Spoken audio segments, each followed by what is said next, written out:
With Vegeta getting this ultimate power, might this mean that a certain plan goes in another direction? Hey folks, MasakoX here. With the help of Sophie B. Powerhouse as well as our trusty sidekick Haverock, we have been able to embark on a story which has brought Videl forward from the outskirts of the character roster into the full embrace of the Dragon Team roster through means which are indeed keeping with the lore of the show, albeit with some luck thrown in for the sake of entertainment. Because remember, this is a story written by somebody. A couple of Toriyamas may have been pulled for this endeavour, but this is indeed for the sake of making this character relevant. What if she did become a proper Z-Fighter? Since we started the second phase of this tale, we've had to be a little more creative with what we could do with Videl. First off, we added some movie garnish between Z and Super, which we felt would definitely be logical, seeing as movie 13 is one of the very few movies out there which can easily be slotted into the main timeline without real effort. And also, we take on a couple of unexplored plot threads which really should have been taken on, but weren't, and now roam around the ether of the fandom in a state of uncertainty and confusion, as well as theorists' heads about what might have been, including our heads. In the last part, we covered the training of Goku, Gohan and Vegeta with the likes of Whis and Beerus. Videl had also tagged along in the latter stages of her pregnancy. Despite her not being able to directly participate because obvious, Beerus specifically requested her presence there anyway, in order to learn the basics of God Ki and to be exposed to great amounts of it, indirectly of course. Thanks to the ritual to grant Vegeta new powers, she had been blessed, inadvertently, with the ancient Saiyan power of Zenkai. This found out having recovered quickly from a pretty tricky and harrowing birth of Pan. She could have died if she wasn't careful. Not exactly the nicest way to find out about this new power, or that Whis could have spared you the agony of it at any moment, but, you know, Beerus' plans. But before we begin, we'd like to address the Universe 6 tournament. We will not be covering it this time out. You see, the lineup doesn't really change except that Gohan replaces Goku, and if you're thinking Videl's going to be part of it, remember, you know, she's just had a baby. The only other thing that really changes is that Hit respects Gohan this time out instead of his father. The outcome with Zeno is identical, so we will not retread old ground. But now we resume the story not long after the battle with Frieza. Gohan had taken stock with what had happened during the 999 soldier battle. He had seen his father take part in the fight, and Gohan was happy to see his father rekindle his love for battling strong foes. But there was also a feeling of seriousness weighing down upon him. It had become clear that Goku was not going to be returning to his former status as the #1 defender of Earth. Nor did he want to, and nor did he want his father to be dragged back into said role. So he decided to make a call and visit his parents at Mount Paozu. As Pan, Chi-Chi and Goten were playing, Gohan and his father sat down to have a chat. "Dad, it was really good to see you fighting alongside us. I haven't seen you that fired up in ages." "It was good to feel that spark. I thought I'd never feel it again after what happened, but it still doesn't change the fact that I'm happy with what I've got." "Of course. That's why I came to ask you something. Seeing as it looks like that it's up to Vegeta and I to defend Earth, could you..." Gohan shuffled. "Could you teach me instant transmission?" "Haven't I taught you guys that before?" Gohan shook his head. "No. I've been meaning to ask you this for years, but it does seem like a very useful technique." Goku laughed. "Yep. It's gotten us out of many tight jams over the years. Could have sworn that I planned to share it with you guys, but I guess I forgot. Okay, Gohan, I could do that no problem. Least I could do." Gohan smiled. "Awesome. Thank you, Dad." They hug it out, and then Goku set about teaching Gohan the ins and outs of this technique, passing the torch. Months later, Gohan has started to get to grips with the likes of instant transmission. Thanks to Goku's skills in explaining the technique, as well as Gohan's academic brain, he was able to use it to a moderate degree of effect. Goku, in fact, was so impressed that he even took Gohan to Vyadrat to visit Pibara, his former master. The elder was very impressed with the teachings that Goku had been able to practice before coming to him. "Whenever you wish to perfect this technique, young one, and perhaps explore others, you are more than welcome to visit again." When they got back, They had been summoned to Capsule Corp after somebody from the future had made a shocking return to their past. They in fact had never expected to see him again, but here he was. Trunks had arrived. Bulma was happy to see Goku and Gohan arrive. "Guys, he's pretty bad. Look at him, he's so beat up, poor thing." "Trunks!" shouted Gohan, trying to shake him out of his delirium. Gohan? "Yes, Trunks, it's me. It's all right, you're safe." Trunks smiled. "I made it. Good." He then fainted. When the time traveler awoke, the group were around his bed, and when he did clap eyes on everybody, and then Vegeta, he averted his gaze, looking very forlorn. "What's the matter, boy? Why can't you look at me?" It's hard to explain, Father." Goku and Gohan blink, confused as to why father and son couldn't look at each other. They had departed on such good terms too, before back in the day. What had happened? When Trunks does calm down further, he starts to explain why he had come back into the past. In his future, a menace called Black had begun his reign of terror upon Earth, undoing everything he and his family had done to rebuild it, and this being, somehow, resembled his father. "I don't know why, but that monster is not like you, Father, I know that! But it's still hard to look at you. You two look frighteningly alike." Vegeta blinked. "What about your mother? Is she safe?" "No, she's gone. Black killed her." Vegeta's fist clenched. The news that his wife and the future had been slain so heinously was very hard to stomach, despite his present wife being right there in the same room. "That scum! Trunks, whatever it is you need, I will assist you. Nobody gets away with harming my family!" Goku and Gohan were stunned to hear this coming out of the prince's mouth. Even Bulma blushed a little. "Wow, Vegeta, that's like the nicest thing you said to me." Vegeta blushed too, and Trunks nodded. "Thank you. I need all the help that I can get." The next day, Videl had come over to visit Trunks.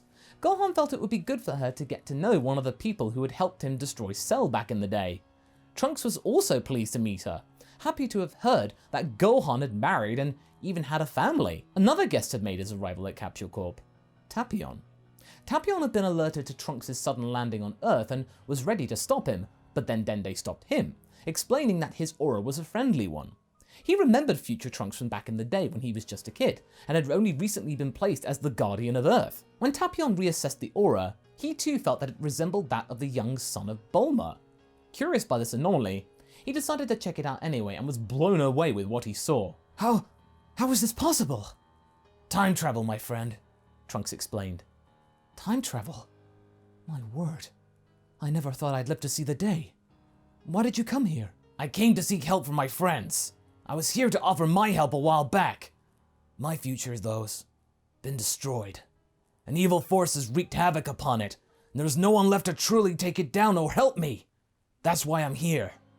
Tapion's face eased and he nodded. "I understand. Something similar happened to my home." He kneels with his sword, standing tall. "I wish to aid you also in your efforts. Perhaps we can still save your future." Tapion then notices the sword by Trunks' bed. "I see that you also carry a sword." Trunks then spotted the Templar's weapon and saw that it bizarrely looked like his old one. But before they can actually explain it further, right at that moment, Vegeta Black made his arrival and challenges the present Vegeta to a battle. Arjeets, though, unlike Goku, was absolutely furious. "You fool! You walk right into my path after what you did in the future. I will see to it that you die, right here and right now." He powers up to Blue immediately, expecting this imposter to do the same. He doesn't. Black is stunned to see this power. Before he could think more though, he got a massive punch to the face and is sent careening into the ground below. Trunks is stunned. He'd never seen the Super Saiyan Blue power before. What had they done since he last was here? Black had no answer to this and was beaten to within an inch of his life. And if it hadn't been for the temporal fabric pinging him back into the future, he actually might have died right there, in the past. Oops. Vegeta let out a furious roar of frustration and vowed to finish the job in the future. "Boy, when will your time machine be ready? I want to finish that wretch off. How dare he use my face for his foul plans!" With that, Bulma set about preparing the fuel required to get back to the future. In that time, Vegeta, Beerus and Whis also conduct their own investigations with the Prince, meeting Zamasu, and proving to be quite the powerhouse. Then, after that was done, Vegeta, Gohan and Tapion joined Trunks for the first trip back. Why Tapion? Well, he was very determined to see what this future was like and to help said lands, since he couldn't do the same with his own. Or at least he thought he couldn't. Goku relinquished his seat and said that he will stay here in the past and be ready in case Black decided to reappear again. When they get there, all three visitors were horrified at the sight before them, and when they met the Resistance, they were very impressed with their efforts despite their woeful power gap to Black. Mai was also present and introduced herself to the group. Tapion was very enthused with helping the Resistance and asked how they were able to survive so long. He respected this ragtag group and said he would do his best to aid their efforts as well. However, when Black did get wind of their arrival, his power now was pretty fierce. That extra beatdown had supercharged his power, and we then see Vegeta Black Rosé, with British accent. I must thank you, Vegeta. Not only have you given me a fabulous body to work with, but your vigorous showing earlier was enough to spark a hidden power I never thought possible. Now you witness this magnificent and wondrous display of strength, right before I use it to eviscerate your mortal hides. Things were going south quickly, and Tapion did his best to aid the Resistance to safety, and with his aid, fewer casualties were had as the Saiyans aided Trunks, despite Zamasu making his debut and causing mischief with Gohan and Trunks as well. But it was clear they had no answer right now. They had to go back and regroup, and Tapion then found an injured Mai. Black had got her, but she was just about alive. Trunks, you need to get her to safety. I will stay here and help the others. But Tapion, you'll be stuck in the future. Never mind that. I can't leave these people vulnerable. Now go! Admiring Tapion's resilience, the group do indeed go back, this time with Mai. When they arrive, all four of the occupants fall out of the cockpit. They all need medical attention. Videl taking an injured Gohan into her arms. What happened, Gohan? The future. The future we tried to save. It's horrible. As the gang heal up, Mai and Videl get to know each other and provide some scope for the former. She knew that she couldn't directly help out in the future, even if she were to fuse alongside 18. I mean, Adele could only do so much, but what she and her bestie could do, right now, is to ease Mai's pain, give her a distraction. The three do indeed spend time together to provide her some comfort, and even some light entertainment and relief, something she hadn't actually felt in years. Mai appreciated this a lot and was happy to have made some friends in the past. Trunks too was satisfied to see Mai welcomed so warmly. She's been through a lot, I can tell you. He could even get over the whole 18 being here thing. Seeing her acting so warmly with his friend was a clear sign that this Android 18 was nothing like the Android 18 he killed in the future. That's one less worry. With Videl's help also, both Trunks spent more time together than the original. It's to further enhance what the show covered. For present Trunks to gain perspective also, how his future self had a rough time and to be grateful for what he'd gotten. We also have Gohan chatting with Trunks, this time without the ice cream. But like the original, future Trunks could definitely tell that this Gohan, despite being just as impressively strong as the future version, was softer than his master. He had a more calm disposition and was more sensitive. But when the chips were down, he could step up just as well as future Gohan could, without question. Trunks sought his guidance and Gohan was more than happy to explain why he was like this. Trunks, you don't have to be constantly fighting. You don't have to make your life's mission be making up for mistakes of the past. You can put down the sword for a bit and consider finding some happiness for yourself. You've done enough for the future. There's only so much one person can do.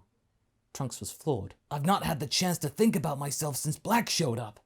I wish I could, but it's just so hard, Gohan. We're here for you. You've got a home here, where you're loved, where you're safe. We will do whatever we can to help you, Trunks. Meanwhile, Vegeta was busy training in the Room of Spirit and Time, like the original, only this time more fired up than ever. He vowed to get stronger than his evil self. There could be only one, and he would see to it that this interloper would rue the day he decided to imitate him. Back on Earth, the gang were planning what to do. Clearly, a direct attack wouldn't work, so they had to be creative. Goku then thought casually maybe they could try and do what they tried to do with King Piccolo. We could use the Mafuba. But Dad, we can't bring Master Roshi to the future. He wouldn't last a second in front of Black. No. I mean, we could learn it. You could learn it, Gohan. I could? But do we have time, Father? Gohan, you're the smartest guy I know. If anyone can learn something in the blink of an eye, it's you. You got this. This is like one of your textbooks or something. Yeah, Gohan. You told me that you would help my situation. I wish to help yours. Let's both learn it, Gohan. Together. 2 days later, both Gohan and Trunks had just about got the hang of Mafuba. Roshi very impressed with Gohan's smarts. Now with a plan B, Vegeta, Gohan and Mai join Trunks for their second and hopefully final attempt to save the future. When they get there, Zamasu and Black were there to greet them. I must thank you, Vegeta, shouted Zamasu. Without your help, my friend here would have never discovered this higher level of power. It's incredible. Soon, our plan will be fulfilled, and it's all down to you. Vegeta cursed. We'll see about that! He rushed Vegeta Black, the being thinking that this Vegeta hadn't gotten stronger. Big mistake. This time out, the power was dominant, as was the spirit. Black had no answer, even with his sigh. You! Say my wife's name! Oh? What was your wife's name? Her name was Bulma! Before Gohan could get the jar and seal both of them away, fused Zamasu arrived and proved to be quite the handful for all of them. The idea of fusion though does come up, and with now Shin and Goasu here to help, the Potara are used to bring Vegehan forth. For a while, Vegehan Blue was able to give fused Zamasu a lot of trouble and bring forth his corrupt form. Sensing that this was the right time to do the deed their side, Trunks was able to do what Gohan couldn't. Trunks shouted out the Mafuba, and this was enough to suck fused Zamasu into the jar and seal him away. The fusion screaming out that his plan would be undone, and that this wasn't justice. When the dust settled, it was clear that the future had been saved. And when Vegehan diffused from the rigors of the blue power, both Vegeta and Gohan were happy to see that Vegeta Black was no more. But when the time came to go back and return Gohan and Vegeta to the past, Tapion requested to stay behind. For good. I can do something in this timeline. Forgive me, Gohan. Life with Dende's alright and all, but it's not exactly active. Here I feel like I can make a difference, instead of sitting around and waiting for something to happen. Gohan nodded. I understand, my friend. I'll be sure to let Dende know. I'm sure he too will understand. Thank you, Gohan. It's been an honor to have fought alongside you all. I will rebuild the future here, and maybe conduct a mission to search for New Namek one day. Hopefully it's still around, after what my master told me. With Tapion sticking around with the resistance, the others head back for the past. Now this is where things change. When everyone had celebrated and the time had come for Trunks and Mai to in theory return to the future, 18 stops them. Hey, where do you think you're going, kiddos? We gotta get back. Our future needs our help to rebuild. 18 bonks him on the head. Relax, kiddo. Haven't you been paying attention to what we've been trying to tell you? She's right, Trunks, Gohan said. You don't have to go back yet. Take some time for yourselves, both you and Mai. Trunks and Mai were stunned. You've done enough, you two, snarled Vegeta. Listen to them. Go and have fun. You deserve it, at least for a while. Whenever you want to, you can go back, but for now, stay. I suppose we could at least stay for a while, Trunks. It is nice here, and we do have friends, but what are we gonna do with this? Oh, I can handle this, said Whis, and then Beerus, who had arrived to see what had occurred. Whis took hold of the jar. I know just where to put this. I'll keep it on our spice rack, next to the garlic. Beerus scowled. I don't like the idea of time travelers still flitting about the place. So promise me this, young man. When you do go back to your time, you must never return, or else you will have me to answer to. Do you understand? Trunks and Mai nod frantically. Okay then. I guess they've been ordered by Beerus to have fun here. And that's where we're going to be leaving things for right now. So what do you folks think? Is this a better outcome for Trunks and Mai? What does this mean for the next arc perhaps? Leave a comment below and let's get this discussion going. And I shall see you in the next video.